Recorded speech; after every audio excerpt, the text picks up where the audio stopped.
در مثل چنین روزهایی در روز 28 صفر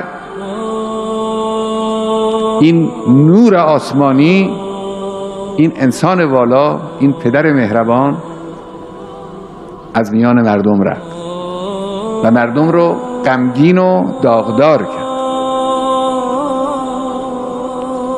روز رحلت پیغمبر و روزهای بیماری اون حضرت روزهای سختی برای مدینه بود، به خصوص با اون خصوصیاتی که اندکی قبل از رحلت پیغمبر پیش آمد. پیغمبر آمدن در مسجد، روی منبر نشستن، فرمودن که هر کسی حقی به گردن من داره اون حق رو از من بگیره. مردم شروع کردن گریه کردن که یا رسول الله ما به گردن تو حق داشته باشیم؟ فرمود نه، رسوایی پیش خدا سخت‌تر از رسوایی پیش شماست. اگر حقی به گردن من دارید، اگر طلبی از من دارید، بیایید بگیرید، به روز قیامت نیفته. ببینید چه اخلاقی، کیست که این حرفو داره میزنه؟ اون انسان والایی که جبرئیل به مصاحبت با او افتخار میکنه، مظهر پاکی و طهارت، اما در عین حال شوخی هم که نمیکنه با مردم، جدی میگه که مبادا یک جایی، یک حقی از کسی به وسیله اون ندانسته ضایع شده باشه. پیغمبر 2 بار 3 بار تکرار کرد.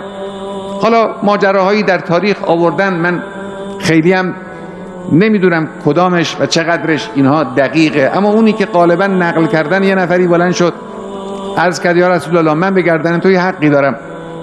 تو یه وقتی با ناقه از پهلوی من عبور میکردی، منم سوار بودم، تو هم سوار بودی، این ناقه من آمد نزدیک تو با تازیانه یا با چوب با عصا هی کردی خورد به شکم من اینو از تو طلبگارم.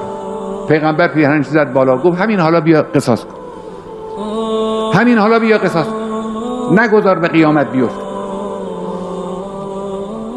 مردم حیرت زده نگاه میکردن که این مرد واقعا میخواد قصاص کنه؟